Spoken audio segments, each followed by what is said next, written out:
जानवरों की यह कहानी बहुत ही मजेदार है। हो सकता है कि तुम इसको बार बार पढ़ना पसंद करो और हर किसी को, खास करके अपने छोटे भाई बहनों को बार बार सुनाना पसंद करो। बहुत पुरानी बात है कि एक मोर अपनी पत्नी के साथ एक समुद्र के किनारे रहता था।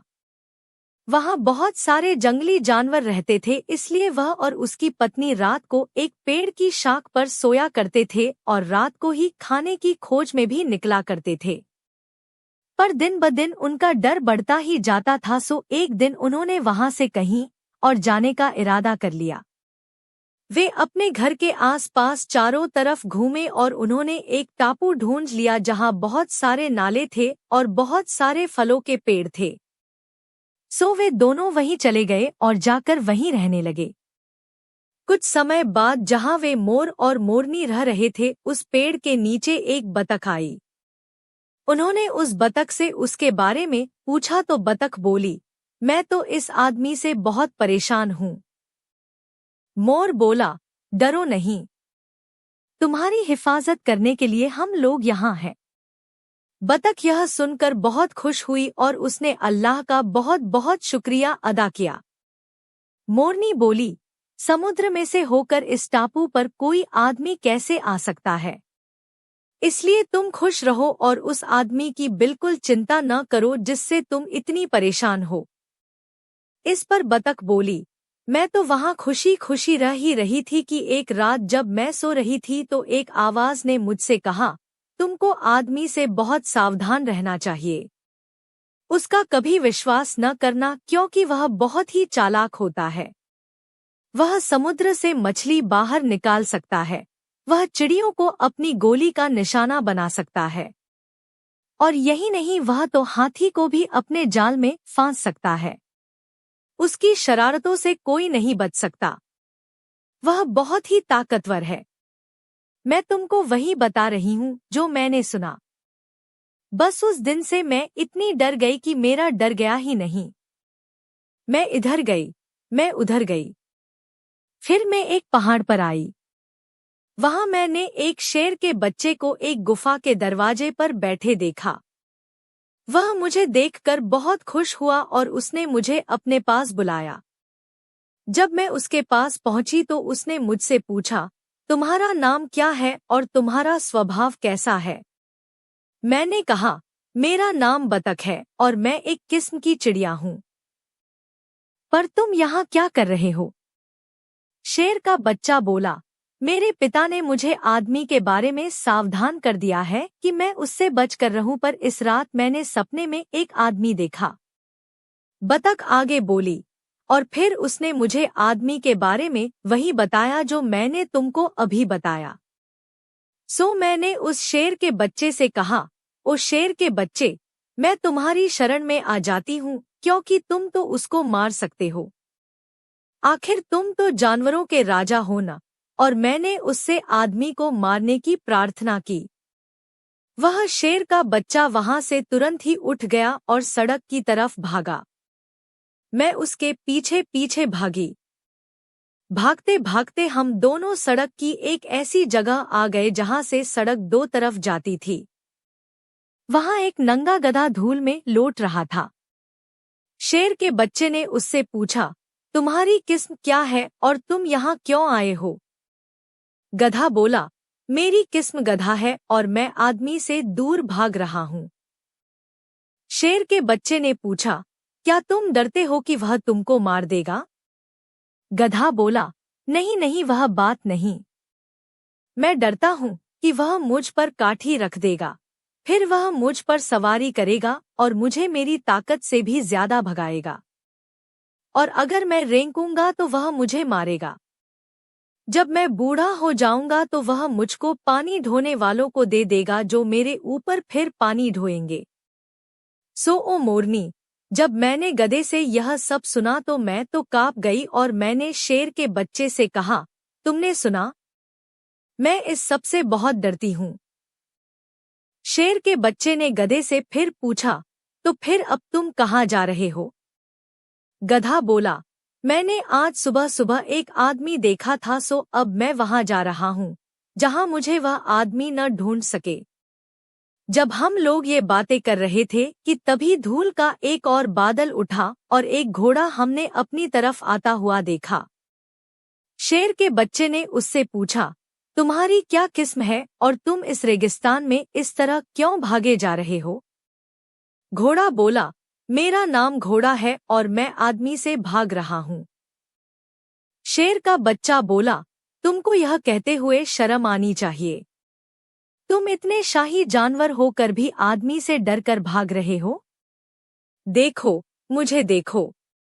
मैं इतना छोटा हूँ, फिर भी मैंने यह सोच लिया है कि मैं उस आदमी का सामना करूंगा जिससे सब डरते हैं, और उसे खा जाऊंगा ताकि मैं इस बतख की रक्षा कर सकूं।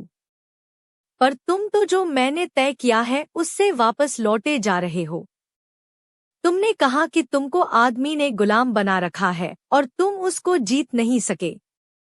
घोड़ा हंसा और बोला, हाँ तुम ठीक कह रहे हो। मैंने अभी तुमको यही कहा। असल में उसको जीतना मेरी ताकत से बाहर है। वह मुझे बांध सकता है, वह मुझ पर सवारी कर सकता है, और जब मैं बूढ़ा और कमजोर हो जाऊंगा तो वह मुझको मशीन चलाने वाले को बेच देगा जो मुझसे मशीन घुमवाता रहेगा। मेहरबानी करके मुझे इन सब मुसीबतों की याद मत दिलाओ जो वह मुझे देगा। शेर का बच्चा यह सुनकर बहुत गुस्सा हुआ। उसने घोड़े से पूछा, तुमने उसको कब छोड़ा था? घोड़ा बोला, मैंने उसको दोपहर को छोड़ा था और तभी से वह मेरे पीछे है। कहकर वह घोड़ा वहां से दौड़ता हुआ चला गया। जब शेर का बच्चा घोड़े से इस तरह की बातें कर रहा था तो उसने एक और धूल का बादल अपनी तरफ उड़ता हुआ आता हुआ देखा। उसमें से एक गुस्से से भरा एक ऊंट निकल कर आ रहा था। जब उस छोटे से शेर के बच्चे ने उस बड़े से ऊंट को देखा तो उसको लगा कि आदमी आ गया। वह उस पर कूदने को ही था कि मैंने उससे कहा, ओ राजकुमार, यह आदमी नहीं है, यह तो ऊंट है, और इसके भागने से ऐसा लग रहा है कि यह भी आदमी से डरकर भाग रहा है। तुम इससे जरा पूछ कर देखो तो कि यह इस तरह से क्यों भागा आ रहा है। इतने में ऊंट दौड़ता दौड़ता वहां आ गया। आकर उसने शेर के बच्चे को सलाम किया। शेर के बच्चे ने पूछा, तुम इतनी तेज तेज क्यों भागे आ रहे हो? ऊंट बोला, ओ राजकुमार, मैं आदमी से डरकर भाग रहा हूँ। शेर के बच्चे ने फिर पूछा, ऐसा कैसे हुआ कि तुम इतने बड़े होकर आदमी से भाग रहे हो? अगर तुम उसको अपने एक पैर से भी मारोगे तो भी वह मर जाएगा। ऊंट बोला, ओ सुल्तान के बेटे, तुम उसे नहीं जानते। उसके सामने कोई खड़ा नहीं हो सकता। वह मेरी नाक में रस्सी डालेगा और उस रस्सी को अपने छोटे छोटे बच्चों को पकड़ा देगा और फिर उनके पीछे पीछे मुझे चलना पड़ेगा। वह मुझसे दिन रात कड़ी मेहनत करवाएगा। फिर जब मैं बूढ़ा और कमजोर हो जाऊंगा तो वह मुझे किसी कसाई को बेच देगा जो मुझे मार कर मेरी खाल और मेरा मांस दोनों बेच देगा। मेरी उन मुसीबतों को न पूछो जो मुझे आदमी के हाथों सहनी पड़ती हैं। शेर के बच्चे ने फिर पूछा, तुमने आदमी को कब छोड़ा? ऊंट बोला, शाम को, और वह मेरे पीछे ही आ रहा होगा। मुझे जंगल में जाने दो राजकुमार, मुझे रोको नहीं। शेर का बच्चा बोला, तुम तब तक इंतजार करो जब तक मैं उसको फाड़ कर उसका मांस तुमको खाने के लिए नहीं दे देता। ऊंट बोला, मुझे डर है कि राजकुमार की वह बहुत ही चालाक है। जब ऊंट शेर के बच्चे से ऐसी बातें कर रहा था कि एक और धूल का बादल उठा और एक बहुत ही पतला दुबला आदमी उसमें से प्रकट हुआ। उस आदमी के कंधे पर बढ़ई के औजारों वाली एक टोकरी रखी थी। उसके सिर पर पेड़ की एक शाख और 8 लकड़ी के तख्ते रखे हुए थे। कुछ बच्चे उसका हाथ पकड़े पकड़े चल रहे थे। वह बहुत धीरे धीरे चला आ रहा था। वह तब तक कहीं नहीं रुका जब तक कि वह शेर के बच्चे के पास तक नहीं आ गया। जब मैंने उसको देखा तो मैं तो डर के मारे नीचे गिर पड़ी, पर वह शेर का बच्चा उठा और उससे मिलने के लिए आगे बढ़ा।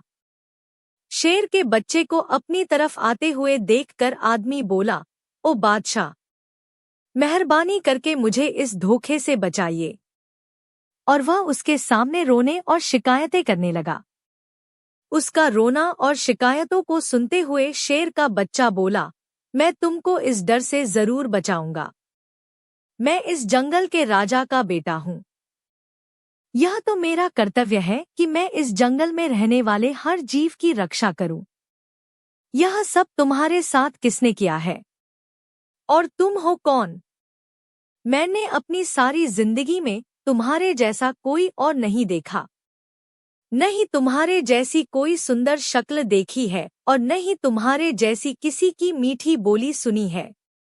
आदमी बोला, ओ बादशाह, मैं एक बढ़ई हूँ और जिसने भी मेरे साथ बुरा किया है वह आदमी है। इस रात के बाद कल की सुबह वह आपके साथ होगा। यह सुनकर तो शेर का बच्चा गुस्से से दहाड़ा और बोला, अल्लाह की कसम, मैं उसका इंतजार करूंगा और मैं तब तक अपने पिता के पास नहीं लौटूंगा जब तक मैं उसको जीत नहीं लूंगा। मैं देख रहा हूँ कि तुम बहुत छोटे छोटे कदम रख रहे हो और तुम इन जंगली जानवरों के साथ ठीक से चल भी नहीं पा रहे हो। यह बताओ कि तुम जा कहाँ रहे हो? बढ़ई बोला, मैं तो आपके पिताजी के वजीर लिंक्स के पास जा रहा हूँ। क्योंकि जब उन्होंने सुना कि उनके जंगल में एक आदमी ने कदम रखा है तो वह तो खुद ही उससे बहुत डर गए हैं। उन्होंने मुझे बुला भेजा है कि मैं उनके लिए एक घर बना दूं ताकि उस घर में वह आदमी से बचकर रह सके। कोई आदमी उनके घर में न आ सके। इसीलिए मैं ये तख्ते लेकर उधर ही की तरफ जा रहा हूँ। इन तख्तों से मैं उनके लिए घर बनाऊंगा। शेर के बच्चे ने जब यह सुना तो वह लिंक्स से जल उठा। उसको लगा कि उसके पिता के वजीर से पहले उसके लिए एक घर बनना चाहिए, सो उसने बढ़ई से कहा, अभी तुम्हें उसकी सहायता करने की कोई जरूरत नहीं है। इन तख्तों से पहले तुम मेरे लिए एक घर बना दो। जब तुम मेरा घर बना चुको तब तुम लिंक्स के पास जा सकते हो और उसके लिए वह सब कर सकते हो जो वह चाहे। बढ़ई बोला, अल्लाह कसम, मैं अभी आपके लिए घर नहीं बना सकता जब तक मैं लिंक्स के लिए घर न बना लूं। पर हाँ, जैसे ही मैं उनका घर बनाकर खत्म कर लूंगा मैं आपके पास आ जाऊंगा और सबसे पहले आपका ही घर बनाऊंगा। शेर का बच्चा चीखा, अल्लाह की कसम, मैं भी तुमको यह जगह छोड़ने देने वाला नहीं जब तक कि तुम इन तख्तों से मेरे लिए घर नहीं बना देते। यह कहकर वह आदमी के ऊपर कूद पड़ा। उसने उसकी औजारों की टोकरी उसके कंधे से गिरा दी और उसको भी जमीन पर गिराकर उसको बेहोश सा कर दिया। शेर का बच्चा फिर बोला, तुम कमजोर हो, तुम्हारे अंदर ताकत नहीं है, तुमको आदमी से डरना चाहिए। यह सुनकर बढ़ई उससे बहुत नाराज हो गया पर प्रगट में मुस्कुरा कर बोला, ठीक है, ठीक है, आप ठीक कह रहे हैं, मैं पहले आप ही के लिए घर बना दूंगा। कहकर वह शेर के बच्चे के लिए उन तख्तों से घर बनाने में लग गया। उसने सबसे पहले उन तख्तों से जो वह अपने साथ लाया था एक बक्सा बनाया। उस बक्से का दरवाजा उसने खुला छोड़ दिया जिसके लिए उसने एक बड़ा मजबूत ढकना बनाया जिसमें बहुत सारे छेद थे। फिर उसने एक हथौड़ा और कुछ पुरानी कीलें निकाली और शेर के बच्चे से बोला, अब इस खुली जगह के रास्ते से आप अपने घर में घुस जाइए ताकि मैं इसको आपके नाप का बना सकूं। शेर का बच्चा अपने उस नए घर को देखकर बहुत खुश हुआ और उस बक्से में घुस गया।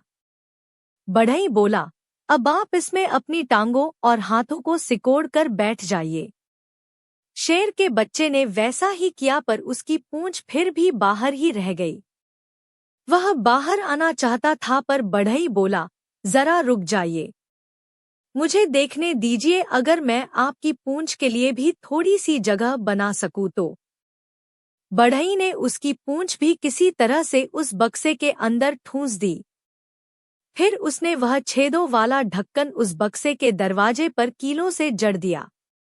यह देखकर शेर का बच्चा चिल्लाया, ओ बढ़ई, यह तुमने मेरे लिए कैसा तंग घर बनाया है? यह तो बहुत ही छोटा है, मुझे इसमें से बाहर निकालो, इसमें तो मेरा दम घुट रहा है। बढ़ई हंसते हुए बोला, अब आप इसमें से बाहर नहीं निकल सकते ओ जंगल के राजकुमार। आप जाल में फंस चुके हैं और अब यहाँ से बचने का कोई रास्ता नहीं है। यह तुम क्या कह रहे हो? आप उसी जाल में फंस चुके हैं जिससे आप बहुत डर रहे थे। शेर के बच्चे ने जब यह सुना तब उसको पता चला कि यही वह आदमी था जिसके बारे में उसने इतना सब सुन रखा था। मैं भी वहां से थोड़ी दूर हट गई यह देखने के लिए कि वह आदमी अब शेर के बच्चे का क्या करेगा। उस बढ़ई ने उस बक्से के पास एक गड्ढा खोदा, बक्से को उस गड्ढे में फेंका और फिर मेरे तो डर का ठिकाना ही न रहा जब उसने उसमें आग लगा दी। शेर का बच्चा बेचारा वहीं जलकर मर गया। जब मोरनी ने बतख से यह कहानी सुनी तो उसने उसको उसकी सुरक्षा के लिए तसल्ली दी और उससे कहा कि क्योंकि वे लोग सब टापू पर थे इसलिए किसी आदमी का वहां आना बिल्कुल नामुमकिन था। बतख बोली, मुझे डर है कि मेरे ऊपर आज रात को ही कहीं कोई मुसीबत न आ पड़े क्योंकि मुझे फिर उससे कोई नहीं बचा सकता। वे लोग जब ये बातें कर रहे थे तो टापू पर धूल का एक बादल उड़ा और उनकी तरफ बढ़ा। जब वह बादल साफ हुआ तो उन्होंने देखा कि एक हिरन 31 वहां खड़ा था। मोरनी बोली, अरे यह तो हिरन है। यह हमको कोई नुकसान नहीं पहुंचा सकता क्योंकि यह बेचारा तो केवल घास फूस खाता है। हिरन ने उन सबको सलाम किया और उनसे कहा, मैं तो यहाँ केवल इसीलिए आया हूँ क्योंकि यहाँ बहुत सारी घास उगी हुई है। मेरा यहाँ आने का और कोई मतलब नहीं है। उसकी दोस्ती भरी बातें सुनकर वे सब बहुत खुश हुए। रात हो गई थी सो खाना खाकर सब सो गए। सबकी जिंदगी खुशी खुशी चलते ज्यादा दिन नहीं बीते थे कि एक दिन एक पानी का जहाज आया जो रास्ता भटक कर उधर आ निकला था। उस जहाज के आदमियों ने तुरंत ही इन तीनों दोस्तों को देख लिया। उनको आते देखकर मोरनी तो पेड़ के ऊपर जा बैठी। हिरन रेत के मैदान की तरफ भाग गया पर बतख तो डर के मारे वहीं की वहीं खड़ी रह गई। सो उन्होंने उसका पीछा किया और उसको पकड़कर अपने जहाज पर ले गए। मोरनी तुरंत उड़कर हिरन के पास पहुंची। हिरन ने बतख के बारे में पूछा तो मोरनी ने उसे बताया कि दुश्मन उसको अपने जहाज पर ले गए हैं और हो सकता है कि अब तक उन्होंने उसको मार भी दिया हो। मोरनी खुद भी बतख को इस बुरी हालत में फंसा देखकर उसकी वजह से वह टापू छोड़ना चाह रही थी पर हिरन ने उसकी इस सलाह को नहीं माना सो वे कुछ और दिनों तक वहीं साथ साथ रहे। मोरनी बोली, शायद बतख जहाज की वजह से नहीं मरी बल्कि वह इसलिए मरी क्योंकि उसने अल्लाह की जय हो नहीं कहा था। मुझे तुम्हारे लिए भी ओ हिरन यही डर लगता है क्योंकि तुम भी अल्लाह की जय हो नहीं बोलते। यह सुनकर हिरन ने भी अल्लाह की जय हो कहना शुरू कर दिया और फिर वे वहां बहुत दिनों तक आराम से रहे। ऐसा ही मनोरंजक कहानी देखने के लिए हमारे चैनल को सब्सक्राइब करें और वीडियो को एक लाइक करके एक प्यारा कमेंट करें कि ये कहानी आपको कैसी लगी। धन्यवाद।